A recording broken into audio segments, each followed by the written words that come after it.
right back to you, Tom. Hey, Charlie, if you got a 2 element, turn it horizontal. N7AMA, N7AMA 59. QSL 5555, Charlie.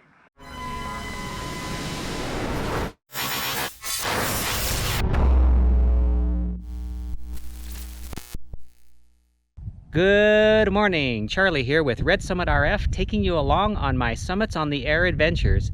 If you're just joining this channel, please consider subscribing below and also hitting that bell so that you can be notified every time I upload a new video. Well, today I'm at the El Camino del Cerro trailhead just outside of Tucson, Arizona in the Saguaro National Park. I am going to hike to the top of Wasson Peak today, which is Whiskey 7 Alpha, Papa Echo 052. With the pandemic going on right now, I'm expecting to be a lot of people here, and it looks like the parking lot is full.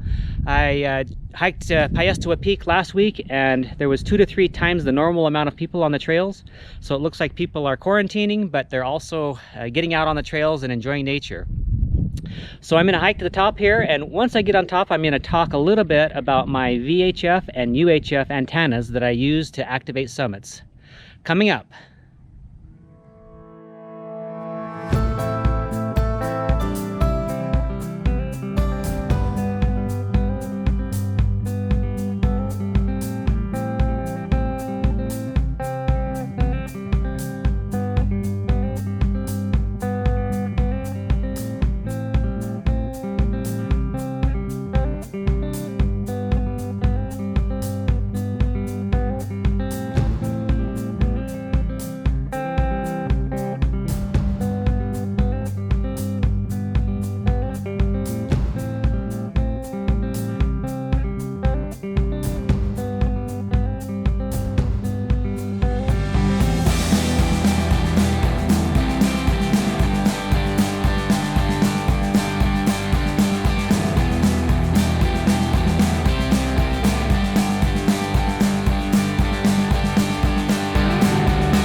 Well, I've made it to the top.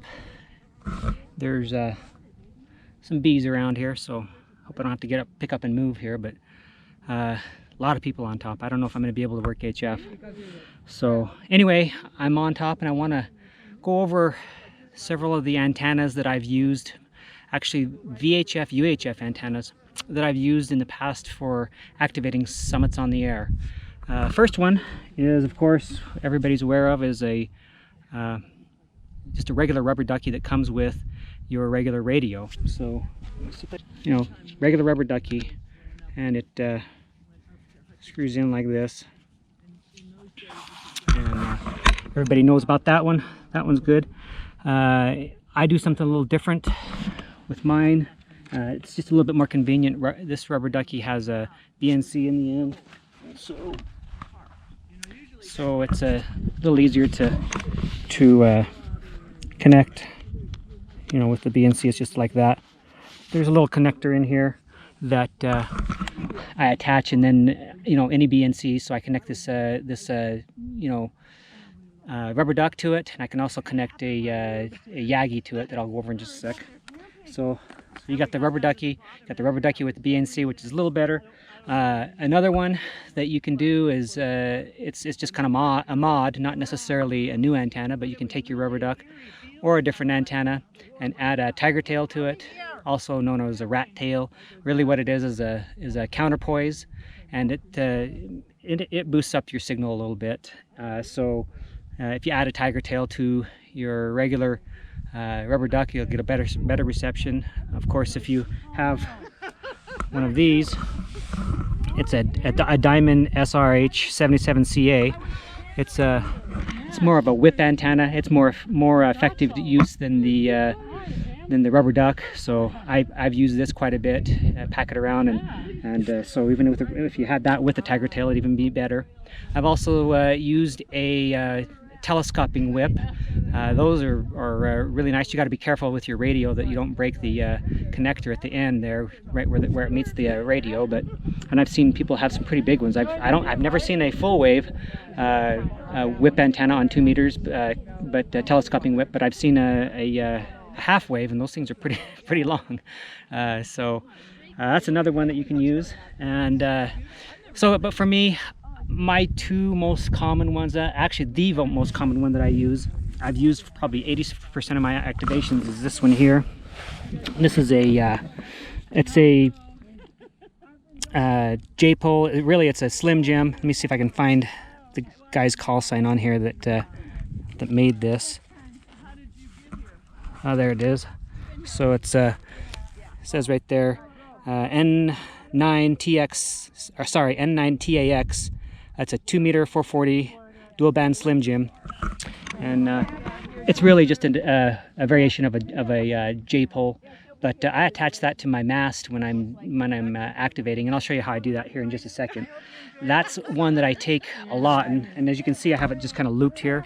And so what I do is I just throw it up over the top of my mast and just kind of let it hang from there when I'm backpacking. I don't even put it in my pack, so it's really convenient to take along.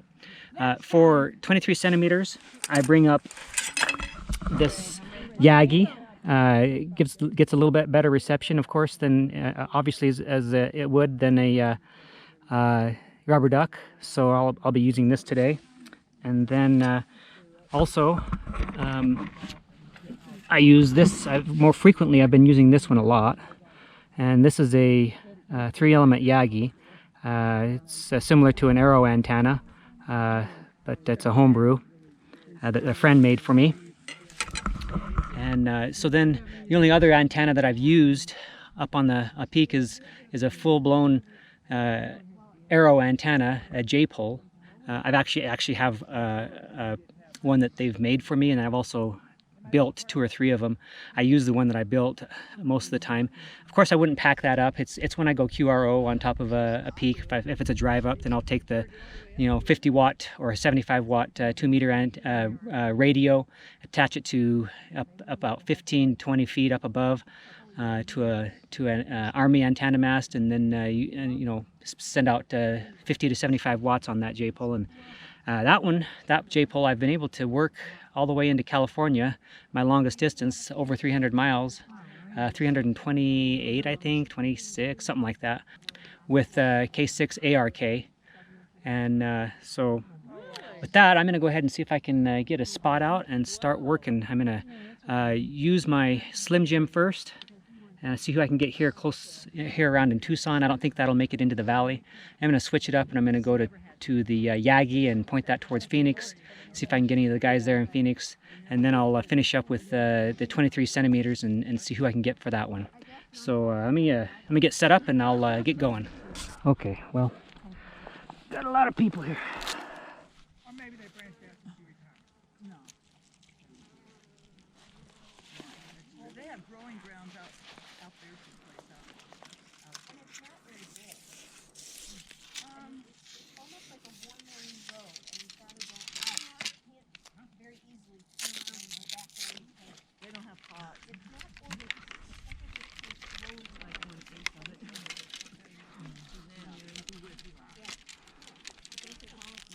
I got cash. Maybe back for. Thank you. I'm good. You want me to carry yourself?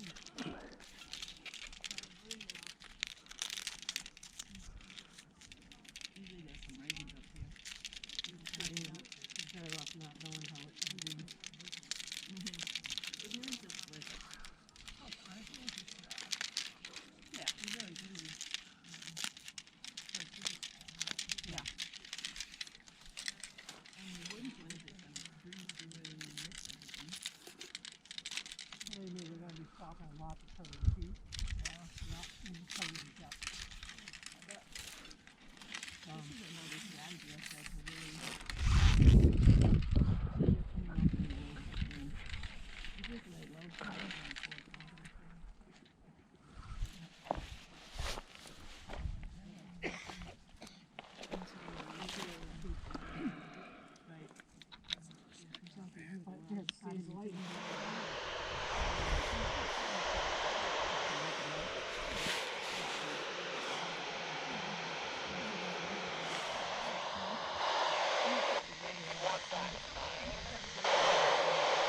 CQ SOTA. I hear a CQ SOTA. Who's the SOTA? Over. Hey there, Tommy. November Juliet 7 Victor on Wasson Peak. CQ, you're 5'9". Oh, QSL, Charlie, NJ7V. You're 5 and 4. 5 and 4. 5 and 4. Over. Roger. Thank you for the 5 and 4, Tommy. I have a spot out. If you don't see it soon, if you could spot me, I don't know if it'll come or not. Tom, AMA, and Ray, USA are on frequency, so keep CQing and they'll open up their squelch. And if I hear you on 60, I'll call you there. 73, W7RV. Okay, roger that. I'll be going to a Yagi after this. I'm right now on a Slim Jim, and I'll be going to a Yagi after this if I can't get him. So anyway, I'll call CQ. Anybody else there? CQ, November Juliet 7 Victor. Go ahead.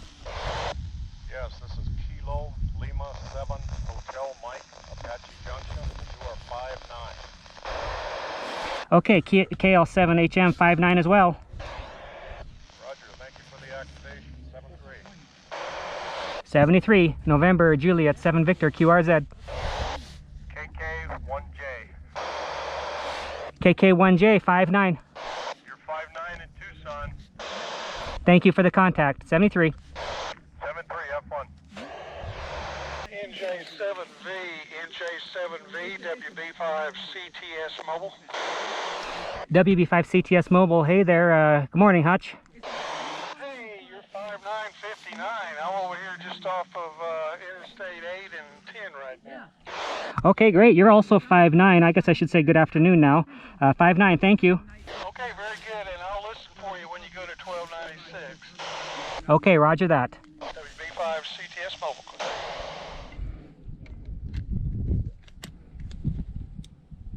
Out there besides ARL's QSL. Anyway, they always had that. You could do that. Yeah, Club Lobby. Yeah, we got to be a member and all that. Yeah. 7 Victor, NJ7V calling CQ for Summits on the Air.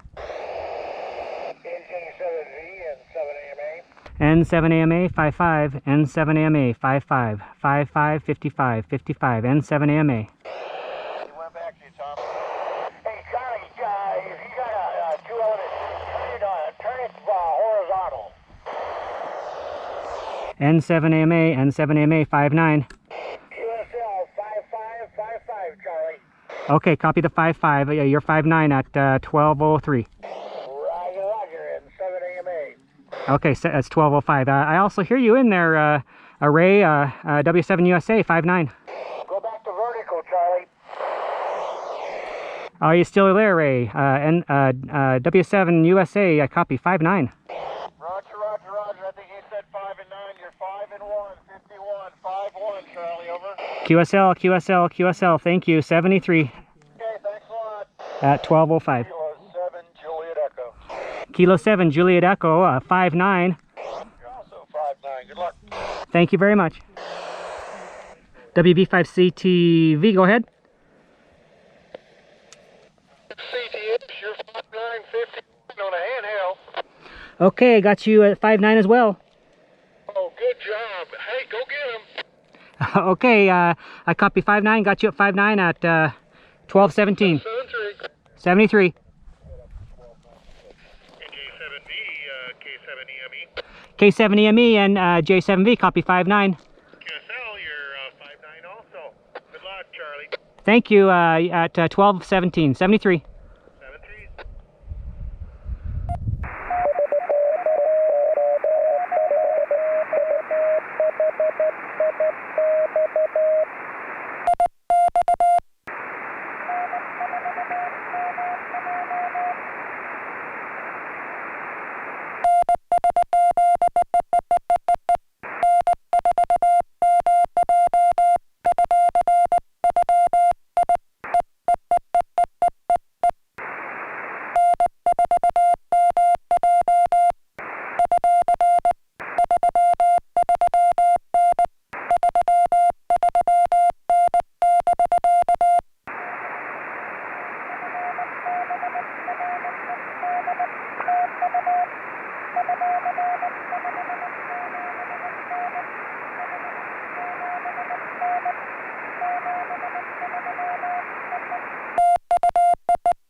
Okay, so to wrap things up, this is a really busy peak, first of all, but I was able to work quite a few contacts. I think I may have gotten up to 50, and I had 2 European contacts as well. I mentioned several different VHF, UHF antennas that I've used on SOTA peaks before, and it's going to be different for everybody. Everybody's going to have their own preferences and things that they can afford. I really like that J-pole. The Slim Jim works great, but it just doesn't work as well as a Yagi, so you got to kind of choose between the two, I guess. I've taken both of them up like I did today on occasion, but I usually just take one or the other. The J-pole is a multi-directional, and the Yagi is directional, so you got to take that into consideration. The Yagi's more heavy than the Slim Jim as well, though. I really appreciate you watching my videos and hope you'll come back. If you haven't subscribed yet, please hit that subscribe button below and hit that bell so that you can be notified every time I upload new videos. And you can always catch me on Twitter, NJ7V_, or on Instagram, RedSummitRF. Until next time, I'll say 73 to you.